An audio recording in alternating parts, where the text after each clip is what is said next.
নমস্কার আমার প্রিয় বন্ধুরা, আমার ছোট্ট গোপাল চ্যানেলে সবাইকে স্বাগত। বন্ধুরা, তোমরা কি জানো যে নারীকে অপমান করা সবথেকে বড় পাপ কেন? তো চলো ভিডিওটা শুরু করি।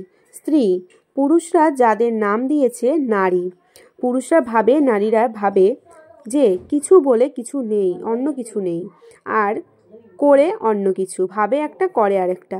যে পুরুষরা নারীকে বলে আপনি মাতা, আপনি দেবী, আপনি বোন, কিন্তু ভাবে কি তাদের মাথায় চুলে চূড়ামণি লাগিয়ে ভাবে যে তারা তাদের চরণের ধুলো। যত্র নারী আছে রমন্তে তত্র দেবতা আছে। এবং নারী মা, বোন, পত্নী, প্রেমিকা হতে পারে। নারীর অস্তিত্ব সকল সম্পর্কে বা বাঁধন থেকে অনেক উপরে আছে। স্মরণে রাখুন, যদি নারী কল্যাণকারী হয় তাহলে নারী মহাচণ্ডীও কিন্তু হতে পারে। যেখানে নারীর অপমান হবে সেখানে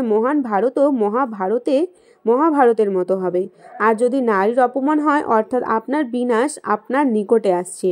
কেউ বলবে অসভ্য আর কেউ বলবে সভ্য, কারণ এই অপরাধ শুধু নারীর শরীরকে নয়, তার মন এবং তার আত্মাকেও কিন্তু প্রহার করে।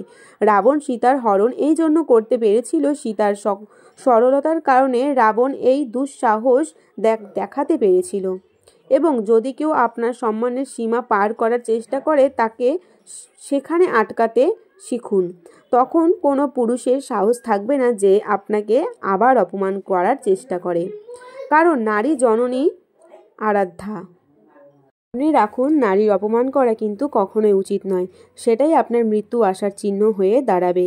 কেউ বলবে লোভ, কেউ বলবে লোভী। কারণ সীতার হরণ এই জন্য করতে পেরেছিল, সীতার সরলতার কারণে রাবণ এই দুঃসাহস দেখাতে পেরেছিল।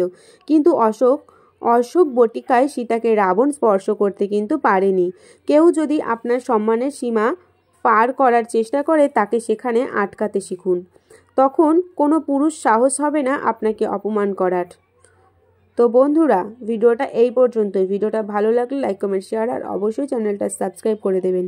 এবং দেখা হবে আবার নতুন কোনো ভিডিওতে। ততক্ষণ সবাই ভালো থেকো, সুস্থ থেকো, টাটা। আমার প্রিয় বন্ধুরা, এখন তোমাদের সাথে আমার কয়েকটা গোপাল আর শ্রীকৃষ্ণের ফটো শেয়ার করছি, তো তোমরা ফটোগুলো দেখে নাও।